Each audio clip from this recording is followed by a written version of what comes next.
환율은 계속 오른다. 정확하게는 84% 확률로 계속 오릅니다. 그래서 아마 올 연말에 1,400원, 1,500원, 내년에는 1,600원 계속 오른다 이렇게 보시면 되겠습니다. 1,600원까지요? 예, 이렇게 환율이 1,500원, 1,600원 넘어가게 되면 외환 위기 징조가 오는 겁니다. 현재 우리나라 외환 보유고는 4천 지금 현재 60억 달러 정도 됩니다. 네. 그러니까 GDP 대비 20%밖에 안 된다. 그러니까 우리가 외환 위기가 나면 부동산도 똥값이 되는 거고 그렇죠. 주식도 휴지가 되는 겁니다. 우리나라 대기업 절반이 무너질 거다.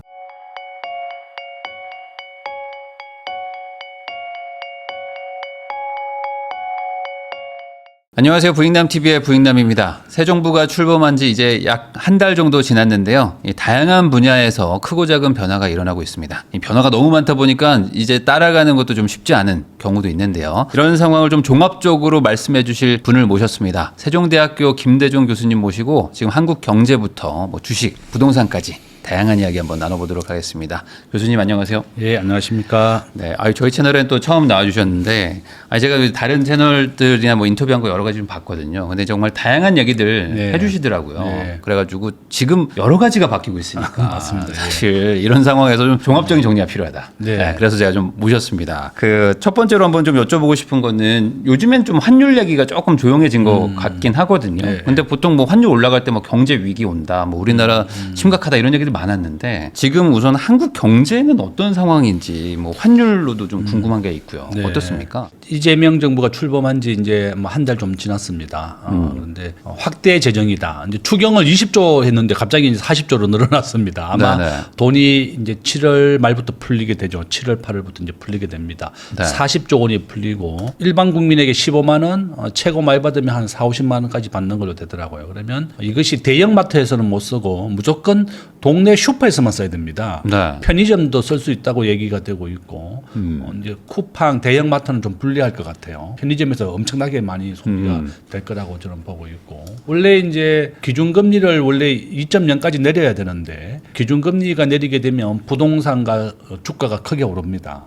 그런 예정이었는데 워낙에 추경도 40조 원으로 크게 늘어나게 되었고 여러 가지 변수가 많다 보니까 항상 민주당 정부가 집권하게 되면 집값을 100% 올려주더라고요. 지금까지 그랬죠. 노무현 대통령 때도 그렇고 문재인 대통령 때도 그렇고 네. 오히려 민주당이 집권하면 집값을 100% 정도 올렸다. 진짜 이번에도 그렇게 크게 올라갈 수 있을까? 정부가 부동산 공급을 하지 않는다면 네. 진짜 또 100% 오를 수도 있다. 저는 그렇게 보고 있습니다. 그 말은 결국에는 원화 가치가 떨어진다 이렇게 봐야 되는 걸까요? 예, 원화 가치도 있지만 저는 이제 더 중요한 건 요겁니다. 한번 보시면 우리나라의 강점은 이제 제조업은 세계 5위인데 국제금융의 원화가 결제되는 순위는 35위입니다. 네. 원화가 경쟁력이 없다 이런 걸 볼 수가 있고 아마 환율은 저는 지금은 1,370원입니다. 오늘 현재 기준으로. 근데 아마 환율은 트럼프의 이제 고관세 25%가 8월 1일까지 협의를 해라 이렇게 얘기가 되어 있습니다. 근데 우리가 협의가 잘 되든 잘못되든 네. 환율은 계속 오른다. 저는 아마 환율은 정확하게는 84% 확률로 계속 오릅니다. 그래서 아마 올 연말에 1,400원, 1,500원, 내년에는 1,600원 계속 오른다 이렇게 보시면 되겠습니다. 1,600원까지요? 예, 저는 아마 이제 이 환율은 몇 년이 지나고 보면 1,600원, 1,700원 돼 있을 때는 진짜 환율은 84% 확률로 계속 오른다 이런 걸 볼 수 있을 것이라고 보고 있고 밑에 보시면 해외 직접 투자 유출이 유입의 2배에서 5배 많다고 되어 있습니다. 네. 대학생 청년 취업률이 지금 45%입니다. 작년 말 기준으로 외국인들이 한국에 투자로 들어온 것보다 삼성, LG, 현대가 외국으로 나간 게 5배 정도 많습니다. 그래서 우리 대학생 자녀들이 취업을 절반도 못하고 있습니다. 네. 바로 이것이 우리의 큰 약점이다. 저는 그렇게 보고 있고 이재명 정부가 법인세도 세계 평균이 21%거든요. 네. 좀 내려줘야 되겠고 상속세도 세계 평균이 한 15%밖에 안 됩니다. 싱가포르, 캐나다 상속세 없습니다. 네. 그래서 부자들이 지금 계속 싱가포르나 캐나다로 계속 옮기고 있는 이유가 상속세가 없기 때문에 그렇다 이렇게 볼 수가 있고 기회는 이제 우리가 모바일이라든지 이런 거다 이렇게 돼 있는데 보시면 글로벌 주식의 시가총액 비중이 미국이 60%고 한국은 1.5%밖에 안 됩니다. 네.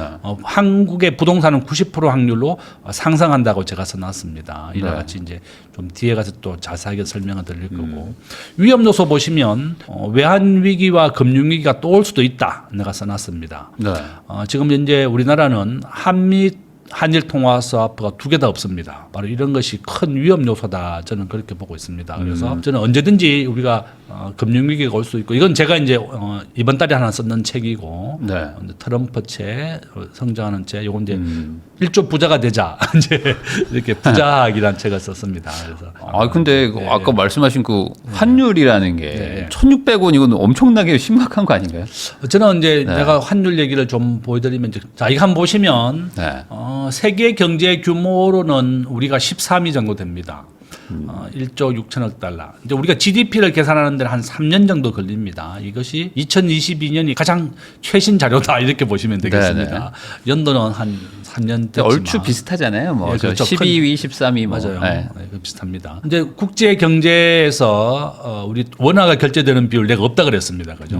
0.1% 정도 되니까 네. 세계 한 35위 정도 된다 이렇게 저는 보고 있고 전 세계 GDP에서 한국이 차지하는 비중은 한 1.9%고 네. 주식은 1.6%입니다. 정확하게는. 그래서 주식을 투자하려면 미국의 95%를 투자하고 한국의 5%를 투자하는 것이 가장 좋은 주식의 투자 비율이다. 이렇게 항상 내가 얘기하고 있고 미국의 1등 주식을 사라 엔비디아. 네. 한국에는 지금 삼성전자입니다.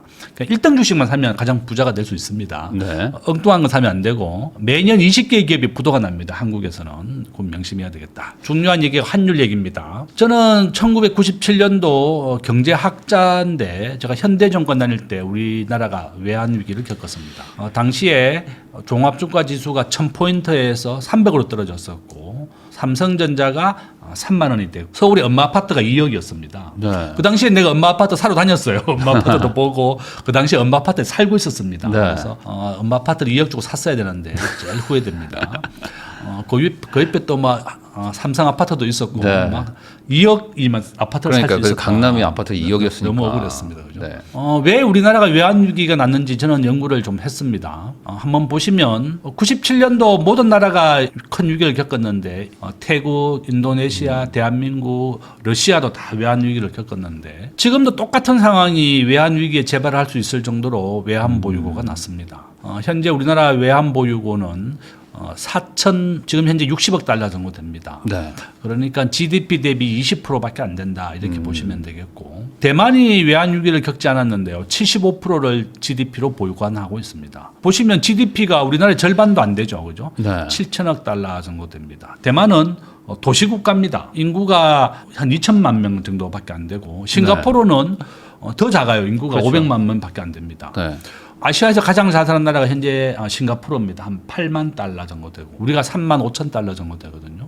결론은 뭔가 하면 스위스, 홍콩, 대만 심지어 전쟁을 하고 있는 러시아도 한국보다 외환 보유고가 많습니다. 네.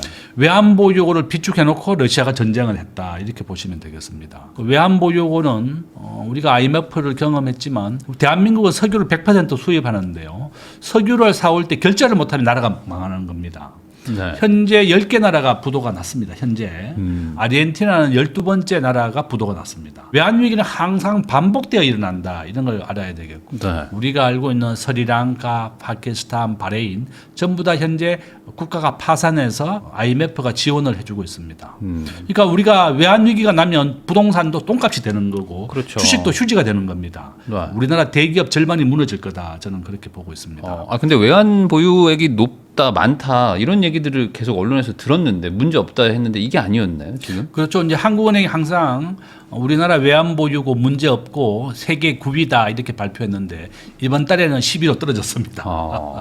아마 조만간 외환 보유고가 4천억 달러가 무너질 것이다. 저는 그렇게 보고 있습니다. 네. 외환 보유고가 중요한 이제 이유는 방파제입니다. 환율 상승을 막아줄 수 있는 현금이다 이런 뜻이라고 보면 되겠는데 국제결제은행이 우리나라는 9,200억 달러를 비축해라 이렇게 제안을 이미 20년 전에 했습니다. 2배를 더 해야 되네요. 2배를 더 해야 됩니다. 적정한 보유고다. 네. IMF는 우리가 7천억 달러를 비축해라 이렇게 얘기했습니다. 그죠? 그러니까 우리는 지금 기도티가 99년에 얘기했는데 25년 전에 그것보다도 지금 더 낮습니다. 네. 4,500억 달러를 비축하라고 얘기했습니다. 여기 보시면 유동외채라고 하는 것은 우리가 채권은 세 가지가 있습니다. 종류가. 1년 안에 들어오는 게 단기채, 5년에 만기 들어오는 게 중기채, 5년 이상이 장기채거든요. 그러니까 중기채나 장기채 중에 언제 들어오는지 만기가 되는지 모르기 때문에 우리가 단기 채권의 2배를 가져야 된다. 그것이 바로 유동외채입니다. 그러니까 우리나라는 현재 단기 채권이 한 1,500억 달러 정도 있습니다. 네. 그렇게 되고 한 3천억 달러가 이제 유동외채다 이렇게 보시면 되겠고 우리나라는 전체 주식의 시가총액이 이재명 대통령 취임한 이후에 주가가 3,100을 찍었잖아요. 네. 지금 시가총액도 정확하게 3,000조입니다.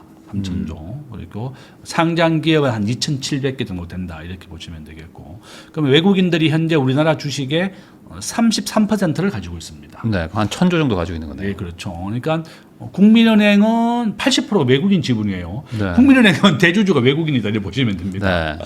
삼성전자는 50%가 외국인이다. 그러니까 국민은행 우리나라 주식이 아니다. 그렇죠. 네. 그렇지만 이제 우리가 지분을 누가 많이 가지고 있는가가 중요한 것이 아니라 어느 나라에 있고 어느 나라 국민을 고용하고 있느냐. 이제 그것으로 본다 그러면 국민은 100% 한국 사람이 지분이다 이렇게 보시면 되겠습니다. 보시면 우리 한국은행이 현재 4천억 달러가 있는데 여기 정부채는 다 미국의 정부 채권입니다. 네. 정부 채권 미국에 있는 이렇게 정부 기관채는 미국에 있는 프레디맥이라고 하는 모기지 회사 채권입니다. 아, 네. 현재 전 세계에서 거의 우리나라만 가지고 있습니다. 지금 프레디맥이라고 하는 그 모기지 채권 회사를 미국 정부가 파산시키려고 했어요. 네. 2008년도에 그래서 그럼 저것도 같이 날아가는 거예요? 날아가는 겁니다. 그래서 2008년도에 파산시키려고 했는데 연방 정부가 마지막에 좀 모기지 채권 은행까지 파산시키면 너무 여파가 크다 이렇게 해서 살려줬죠. 그러니까 네. 한국은행도 빨리 정부기관채 모기지 채권입니다. 미국의 프레디맥 메드페이라고 하는 회사다. 그죠? 네. 빨리 미국의 정부 채권으로 바꿔야 되겠고 제가 국회에서 10년간 정책 일을 했습니다. 한국은행에 많이 물어봤죠. 왜 이렇게 정부기관 채권도 엉망으로 운영하느냐 했더니 정부채는 2% 이자를 주며 정부기관채는 0.2% 이자를 더 주는 겁니다. 아. 그러니까 0.2% 이자를 더 주기 때문에 정부기관채로 샀다. 네. 참 어이없는 얘기를 하고 근데 있더라. 리스크는 엄청난 차이인데요. 엄청나게 이게 20%라 그러면 우리나라 4천억 중에 한 1,000억 달러 정도 됩니다. 아이고. 1,000억이면 1조, 10조, 100조 정도가 된다. 네. 140조 정도 되는 돈 휴지가 될 뻔했어요. 아직까지도 가지고 있습니다. 정부기관채로. 네. 이게 회사채, MBS, 그다음에 주식 이렇게 돼 있습니다. 현금은 4%밖에 없습니다. 저는 환율이 오른다고 해도 한국은행이 당장 동원할 돈조차 없다. 이렇게 보시면 되겠습니다. 자, 원달러 분석입니다. 지난 한 70년간이다 이렇게 보시면 되겠습니다. 우리나라는 1970년 200원에서부터 지금 현재 한 1,400원까지 올라왔는데 이게 82%라고 하는 것은 회귀 분석이라 그래가지고 어느 점으로 환율이 상승하느냐. 그러니까 82% 확률로 상승한다 이렇게 보시면 되겠습니다. 네. 그러니까 환율은 항상 82% 확률로 계속 오르기 때문에 제가 자신 있게 올 연말에 1,400원, 1,500원, 1,600원 간다 이렇게 얘기할 수 있는 거죠. 그러니까 통계로 이제 제가 항상 하고 있는 것이다 이렇게 보시면 되겠습니다. 그러면은 지금 말씀하신 거를 들어보면은 한국은행이 뭐 현금도 거의 없고 아까 말씀하신 정부 기관채라는 것도 좀 불안불안한 것들을 가지고 있다면 이 환율이 만약에 튀었을 때 대응 능력이 없다 뭐 이런 식으로 봐야 되는 건가요? 그렇죠. 이제 정부가 계속 말은 국민들이 이제 안심하기 위해서 네. 문제 없다 이렇게 얘기하지만 지금 우리나라 환율이 1,370으로 떨어진 건 트럼프 때문에 그렇습니다. 네. 플라자 협약이라고 해서 일본이 미국에 너무 막대한 수출을 했습니다. 과거에 1980년대죠. 그러니까 미국이 어떻게 얘기했는가 하면 너들의 환율을 절반으로 낮춰라. 그게 플라자 합의입니다. 네. 그러니까 우리나라도 너들이 한국에 너무 수출을 많이 한다. 미국에 작년에 우리나라가 미국의 무역 흑자가 한국은 매년 1,000조를 수출하고 900조를 수입을 수입을 해서 100조가 무역 흑자입니다. 네. 작년에 85조가 미국에서 발생한 흑자입니다. 네. 그러니까 우리가 트럼프가 취임할 줄 알았으면 무역 흑자를 좀 줄였어야 되는데 너무 많이 자동차만 팔고 미국에 지금 한국은 미국산 석유와 가스가 우리나라 수입 1등입니다. 지금 사우디에서 가져오지 않고 석유와 가스는 지금 1위가 미국. 네. 2위가 사우디아라비아입니다. 그러니까 우리가 좀 더 미국산 석유와 가스를 수입해서 85조나 되는 이런 무역 흑자를 좀 줄였어야 되는데 네. 너무 이익만 많이 남겼다. 그러니까 트럼프가 한국은 방위비도 10배 올려달라. 현재 우리나라 방위비 2조 정도 내는데 10배 올려달라고 얘기합니다. 네. 20조입니다. 우리나라 국방비가 현재 우리나라 국가 전체 예산의 10%입니다. 매년. 현재 올해 우리나라 예산은 660조입니다. 정확하게. 그러면 10%면 66조가 우리 국가 방위비인데 이걸 20조를 미군에게 줘야 될 상황인데 뭐 그까지는 안 가고 트럼프는 개인 재산이 10조 정도 있습니다. 여러분들 뉴욕에 가보시면 알겠지만 트럼프 타워 2개 있습니다. 오늘 이제 이 방송을 보시면 넷플릭스에서 트럼프 전기 영화를 꼭 보십시오. 네. 트럼프가 어떻게 해서 10조 원 부자가 됐는지 정확히 나와 있습니다. 트럼프는 피아와 마피아 변호사를 동원해서 미국에서 법인세를 50년간 면제를 받습니다.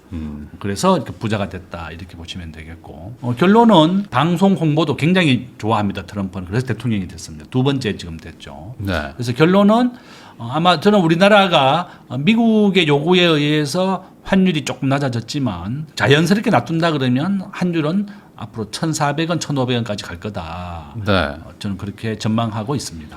그렇게 되면은 한국 경제는 안 좋은 건가요? 좋은 건가요? 현재- 환율 올라오면 안 좋다고 그러잖아요. 어떻게 보면 수출이 이제 우리가 1달러가 이제 1,000원이다 이렇게 됐을 때 양말을 하나 미국에 수출하면 1,000원을 받았는데 지금 네. 1,400원이 됐으니까 양말 하나 수출하면 1,400원을 받습니다. 그러니까 환율이 오르는 건 굉장히 좋지만 수출한테는 좋죠. 예. 네. 석유 가격이 또 똑같이 올라가는 겁니다. 네. 한국은 수출했는 것만큼 다시 또 100% 수입을 석유로 하기 때문에 우리나라에겐 좋지 않은 거다. 환율은 적정한 환율을 유지하는 것이 좋다. 네. 그래서 지금 현재 뭐 적정한 환율은 1,300원대다 이렇게 얘기는 하고 있지만 저는 아마 미국이 고관세 전략이 더 쪼인다 그러면 환율은 또 급등하게 되는 겁니다. 저는 이런 것이 우리나라의 가장 큰 위험 요소다. 그러면 환율이 오르는 것을 어떻게 예방할 것이냐. 저는 돈 있는 현금으로 무조건 엔비디아 사놓으라 그럽니다. 미국의 1등 주식을 사놔라. 환율이 오르면 미국 주식은 다 같이 올라가게 됩니다. 그러겠죠. 그러니까 글로벌 주식의 비중도 미국이 60%를 차지하고 한국은 1.5%밖에 안 되기 때문에 네. 내가 가지고 있는 현금의 95%는 그러니까 미국의 1등 주식 사놓으면 됩니다.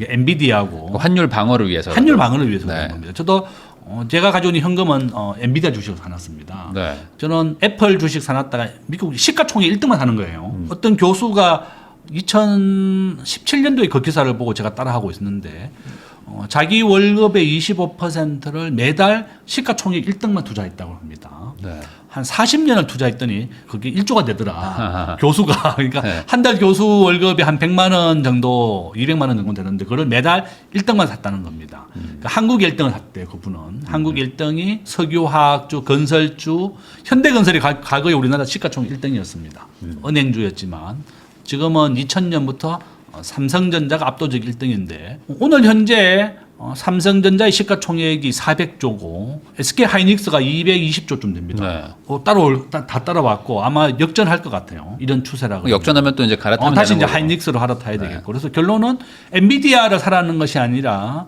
미국의 시가총액 1등을 사라는 거고 지금 엔비디아 시가총액은 정확하게 6천조 원 정도 됩니다. 6천조. 네. 그러니까 삼성전자가 400조니까 삼성전자의 한 15배 정도 된다. 결론은 이렇게 원달러에 대한 예방을 해놔야지 우리가 환율이 올라도 예방이 될 수가 있고 부동산만 다 가지고 있으면 그렇죠. 우리가 IMF를 경험해봤지만 엄마 아파트 2억이었습니다. 야 정말 압구정동 현대아파트를 샀어야 되는데 그죠?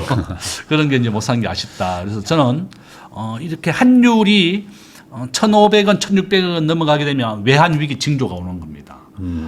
환율을 항상 유심히 봐야 되고 제가 이 환율 상승과 관련된 논문을 한 5개 이상 썼습니다. 네. 외국 저널, 국내 저널 다 썼는데 아마 다음 달에 제가 IMF 위기 다시 온다는 책을 쓸 겁니다. 그래서 우리가 대비해야 되겠고 저 역시도 뭐 국가가 파산하라는 얘기는 아닙니다. 절대로. 우리 한국은행이 외환보유고를 비축하라는 것이 나는 가장 큰 이유입니다.